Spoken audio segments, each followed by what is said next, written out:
বিসমিল্লাহির রহমানির রহিম। হে সমস্ত জগতবাসী, আজকের যে আলোচনাগুলো নিয়ে আসলাম সে আলোচনাগুলো হলো ধ্বজভঙ্গ। অনেক মানুষ এই পৃথিবীতে ধ্বজভঙ্গ হয়ে গেছে। হয়তো জীবনে চলার পথে কিছু ভুল কাজ করা হয়েছে, ভুল ব্যবহার করা হয়েছে, যার ফলে তারা ধ্বজভঙ্গের রোগে আক্রান্ত হয়ে আছে। কেউ বিবাহ করতে ভয় পাচ্ছেন, কেউ চিন্তা করতেছেন যে আমি একটা পরের নারী আনব, সংসারে যদি অশান্তি হয় তাহলে সে যদি নারী হয়ে আমার এখানে আসে আর আমি যদি পুরুষ হয়ে যদি নারী হয়ে থাকি তাহলে এই জীবন না থাকাই ভালো। এমন দুঃখ কষ্টে পতিত হয়ে অনেক মানুষই আছে। তাই আমি বলবো, আল্লাহ কি বলেছে যে হে সমস্ত সৃষ্টি, হে সমস্ত মানবগণ, দেখো আমি 18,000 মাখলুকাতের মধ্যে আমি যত ধরনের গাছ পৃথিবীতে পাঠিয়েছি, যত ধরনের ঘাস জন্মেছে আমার এই ইশারায়, এই সমস্ত গাছ মানুষের কাজের জন্যই দিয়েছি। কেউ খেলে দেখা গেছে তরকারি, কেউ এটাকে ঔষধ হিসেবে খাবে। তো সব জিনিসের নিয়ম কানুন আছে। তাই আমি লোকমান হাকিমকে পৃথিবীতে প্রেরণ করেছি। তার সাথে প্রত্যেকটা গাছ তরুলতা কথা বলতেন এবং কোন গাছের কোন ওষুধের কাজ করবে, কোন অসুখ সারবে, এই সমস্ত বিষয়ে আমি লোকমান হাকিমকে দিয়ে প্রকাশ করেছি যে আমার গাছগাছরার মধ্যে আমি কি ওষুধ রেখেছি। তবে হে জগতবাসী, আজকের যে আলোচনাটি হবে সেটি হলো ধ্বজভঙ্গ রোগের বিষয়, যে মানুষ যেন এই রোগ থেকে তারা নিরাময় পায়, ভালো থাকে, সুস্থ থাকে। তাই সেই আলোচনাটি অবশ্যই মন দিল দিয়ে শুনবেন, যাতে করে উপকৃত হওয়া যায়। আর গাছগাছরার ঔষধ এটা কিন্তু আল্লাহ তাআলার বিশাল এক ক্ষমতা দিয়ে সমস্ত গাছগাছরার মধ্যে যা কিছু আল্লাহ দিয়ে দিয়েছেন এতে মানুষের উপকারের জন্য। তবে একটা জিনিস মনে রাখবেন, যে মানুষ যখন ওষুধ খায় তখন কিন্তু মানুষ ভালো হয়। তবে কি, যেতটুকু ওষুধ প্রয়োজন অতটুকু খাইলে সেই মানুষটি ভালো হবে। যদি কম খায় ভালো হবে না, যদি বেশি খায় তবে রিয়াকশন করবে, খারাপ কিছু হতে পারে। তাই প্রত্যেকটা জিনিসের নিয়ম মতো যদি কেউ চলে এবং করে, যে সে অবশ্যই সে রোগমুক্ত হবে। তাই আমি আজকে যে আলোচনাটি আপনাদের সামনে করছি অবশ্যই মন দিল দিয়ে শুনবেন, ধ্বজভঙ্গ রোগ ভালো হয়ে যাবে। আচ্ছা, শুরু করছি। অবশ্যই যদি কারো মনে না থাকে এই কথাগুলো শুনলে, তিনি যেন খাতায় লিপিবদ্ধ করে রাখেন। আরেকটি বিষয় হলো যে শুধু একটা গাছের ওষুধ নয় আর এক প্রকারের ওষুধ নয়, আমি কমসে কম 4 থেকে 5টা স্তরে কথা বলবো। এই 5টার ভিতরে আপনাদের যেটা ভালো লাগে এবং যেটা সহজ হয় সেটাই আপনারা ধরে রাখবেন। তবে প্রত্যেকটাই আপনারা লিপিবদ্ধ করে রাখবেন। 1 পোয়া দুধ, 1 তোলা ইসবগুলের ভুসি, 2 তোলা মিশ্রি একত্রে জাল দিয়ে 1 সপ্তাহ খেলে সব রকম মেহরোগ দূর হয়, অতিশয় দেহ শক্তি বাড়ে, ধাতু পুষ্ট হয়, ইন্দ্রিয় দোষ ভালো হয়, ধ্বজভঙ্গ রোগ ইনশাল্লাহ ভালো হয়ে যাবে। আমি কথাটি আবার বলছি। 1 পোয়া দুধ, 1 তোলা ইসবগুলের ভুসি, 2 তোলা মিশ্রি একত্রে জাল দিয়ে 1 সপ্তাহ খেলে সব রকম মেহরোগ দূর হয়, অতিশয় দেহ শক্তি বাড়ে, ধাতু পুষ্ট হয়, ইন্দ্রিয় দোষ ভালো হয়, ধ্বজভঙ্গ রোগ ভালো হয়ে যাবে ইনশাআল্লাহ।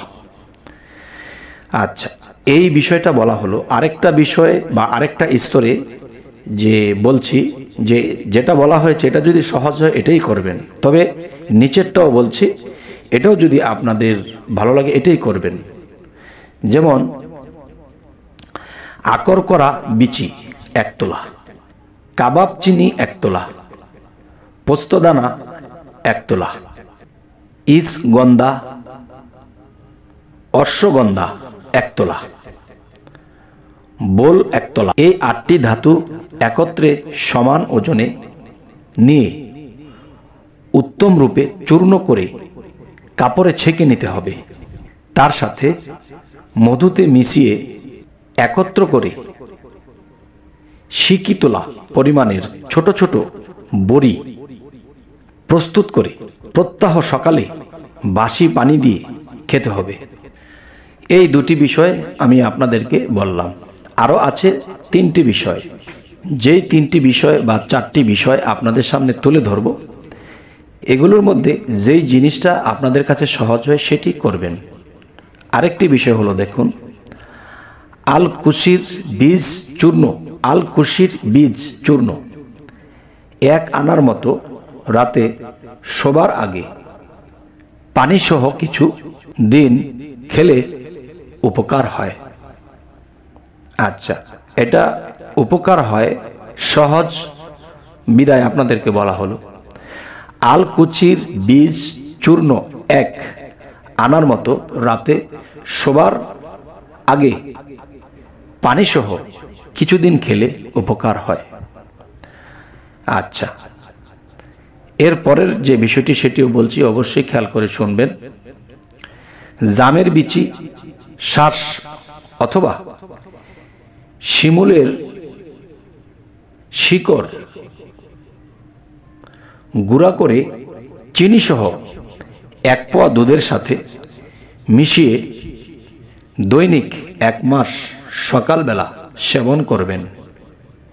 ইনশাল্লাহ কি হবে জানেন? ধাতু দুর্বলতা সম্পূর্ণ কমে যাবে। সহবাস শক্তি অতিমাত্রায় বৃদ্ধি পাবে। আল্লাহ আমাদেরকে এই গাছের মধ্যে যে ঔষধগুলো আল্লাহ রেখেছেন, আল্লাহর কাছে লাখো শুকরিয়া। কিন্তু আমরা এই জিনিসগুলো লক্ষ্য করি না এবং মানি না, যার ফলে বিভিন্ন রোগ আক্রান্ত হয়ে মানুষ দুনিয়াতে কষ্ট করতে থাকে। তাই এর পরের আরেকটা স্তর, যে কটা স্তর বলা হয়েছে সে কটা স্তর আলাদা আলাদা, কিন্তু দেখা যায় সব ওষুধ কিন্তু খাবেন না। যে আমি কিন্তু স্তর ভাগ করে বলছি। যেমন এখন যে স্তরটি বলছি এটাও আপনি করতে পারেন। আফুলা শিমুল গাছের মূলের ছাল ছায়ায় শুকাইয়া 50 গ্রাম চূর্ণ করে মধুর সাথে মিশাইয়ে 20টা বড়ি বানিয়ে প্রত্যহ সকালে ঠান্ডা পানি সহ সেবন করবেন। ইনশাল্লাহ ধ্বজভঙ্গ রোগ ভালো হয়ে যাবে। কথাটা আমি আবার বলছি, ধ্বজভঙ্গ রোগটি যে ভালো হয়ে যাবে, আপনাদের কাছে এইটা যদি সহজ হয় তো এটাই নেবেন, এটাই করবেন। আফুলা শিমুল গাছের মূলের ছাল ছায়ায় শুকাইয়া 50 গ্রাম চূর্ণ করে মধুর সাথে মিশিয়ে 20টা বড়ি বানিয়ে প্রত্যহ সকালে ঠান্ডা পানির দ্বারা সেবন করলে ধ্বজভঙ্গ রোগ ভালো হয়ে যাবে। আচ্ছা, এখন আপনারা একটা জিনিস মনে মনে ভাবতে পারেন, যেই ঔষধ আর যেই মশলাদির কথা বলা হলো এগুলো আমরা কোথায় পাবো? কিন্তু দেখেন এই জিনিসগুলো সম্পূর্ণ পাওয়া একেবারে সহজ, অনেকেই জানে না। দেখবেন শহরে বন্দরে গ্রামে বাজারে যে শুধু গাছগাছরা বিক্রি করে, হেকিমি ওষুধ বিক্রি করে, সেখানে গিয়ে আমি যে কয়টা কথা বললাম প্রত্যেকটা আলাদা আলাদা, তো এর মধ্যে যেটি আপনাদের পছন্দ হবে সেই জিনিসটি আপনারা সেখান থেকে ক্রয় করে আপনারা নিজেরা বানিয়ে নেবেন। যেমন প্রথমত বলেছি 1 পোয়া দুধ, 1 তোলা ইসবগুলির ভুসি, 2 তোলা মিশ্রি একত্রে মিশিয়ে 1 সপ্তাহ খেলে ভালো হয়ে যাবে। আর সেটি সুন্দর করে হালুয়াটি বানিয়ে নিতে হবে। যেমন অতিশয় দেহ শক্তি বাড়ে, ধাতু পুষ্ট হয়, ইন্দ্রিয় দোষ ভালো হয়, ধ্বজভঙ্গ রোগ ভালো হয়। এখন আপনাদের যে কথাগুলো বললাম সাবজেক্ট কয়টা হলো? 1টা, 2টা, 3টা, 4টা, 5টা। এই 5টা সাবজেক্টের মধ্যে আপনারা যেই সাবজেক্টটি ভালো লাগে অবশ্যই আপনারা ওষুধ বানিয়ে সেবন করবেন। ইনশাল্লাহ এই ধ্বজভঙ্গ রোগ থেকে চিরমুক্তি হয়ে যাবেন। তবে হে সমস্ত জগতবাসী, আপনাদের মধ্যে অনেকেই এই সমস্যায় ভুগছেন। তো অবশ্যই আপনারা যারা আমাদের চ্যানেলে নতুন আছেন অবশ্যই সাবস্ক্রাইব করে নেবেন। পরবর্তীতে আবার অন্য কোনো রোগের আলোচনা নিয়ে আসব। সকলেই ভালো থাকবেন। আল্লাহ হাফিজ।